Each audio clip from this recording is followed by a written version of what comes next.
حضرت علامہ سبحانی صاحب قبلہ. سبحان اللہ سبحان اللہ. ایک بات میں عرض کر دوں پیارے، تاکہ تقریر بھی ہوتی رہے، تحریک بھی چلتی رہے. سبحان اللہ. درود شریف بہت بات آگے بڑھے. صلی اللہ علیہ وسلم. صلی اللہ علیہ نبی وآلہ صلی اللہ تعالی علیہ وسلم. صلاۃ و سلام علیک یا حبیب اللہ صلی اللہ تعالی علیہ وسلم. آج یہ عاشورہ کی رات ہے. اس رات میں امام عالی مقام کا ذکر آپ سن رہے ہو، بڑے خوش نصیب ہو پیارے. اپنے نفس کو کنٹرول میں رکھو، نفس امارہ کو مارو. دین اور دنیا کا معاملہ آپ اپنی نگاہوں کے سامنے رکھو. ابھی میں پوری وضاحت کے بعد عرض کروں گا تو انشاءاللہ داستان امام حسین سننے کے بعد آپ کی آنکھیں بھیگ جائیں گی.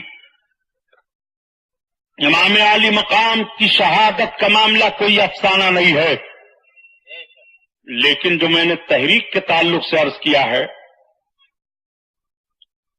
سنی جامع مسجد کے تمام ٹرسٹیان و ارکان، خصوصاً عالی جناب صدر عبد المجید صاحب، شیخ محمد ایوب صاحب، محمد علی صاحب، اشتیاق صاحب، جملہ حضرات، میں اور سب کے نام نہیں جانتا، آپ سب حضرات قابل مبارکباد ہو. الحمدللہ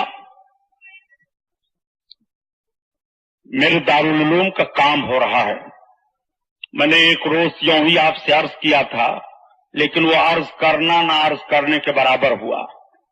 امام علی مقام کے نام پر اتنے شہدائی بیٹھے ہوئے ہیں، اس میں معاذ اللہ اگر کہا جائے کوئی امام حسین کا دشمن ہے تو کوئی ہاتھ اٹھائے گا؟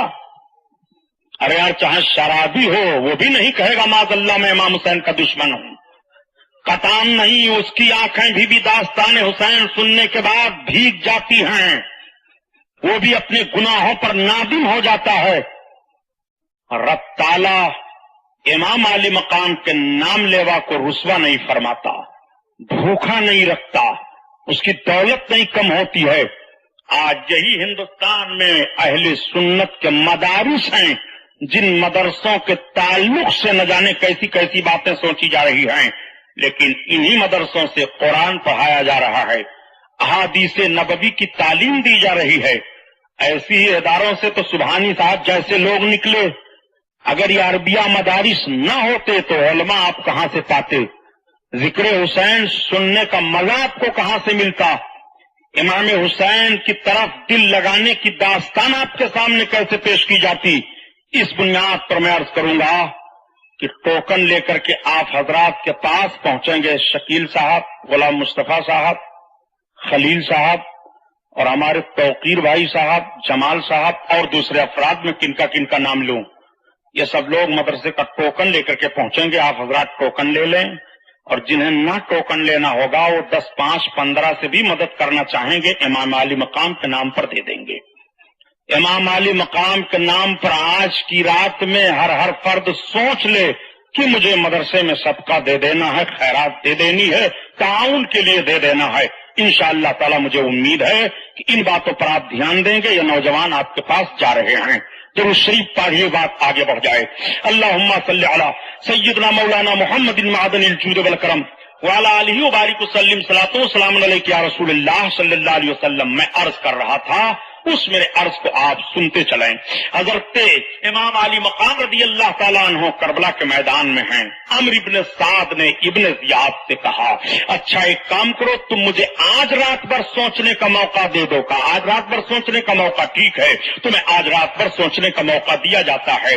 عمرو ابن سعد چلا گیا. جب سوتا ہے تو سوچنے لگتا ہے کہ سویرے سویرے امام علی مقام کے مقابلے میں جاؤں تو سزا ہوگی جہنم کی، اور مقابلے میں نہیں جاتا ہوں تو رائے کی گورنری چھوٹ رہی ہے. اگر ان کے مقابلے میں جاتا ہوں تو دین تو ملے گا مگر دنیا چلی جائے گی، اور ان کے مقابلے میں جاتا ہوں تو دین برباد ہوگا، دنیا مل جائے گی. آخر اس کا نفس امارہ غالب آ گیا. رحمانی طاقت اسے بتا رہی ہے دین اختیار کر لے، دنیا چھوڑ دے، امام حسین کی محبت اختیار کر لے، حکومت کی لالچ چھوڑ دے.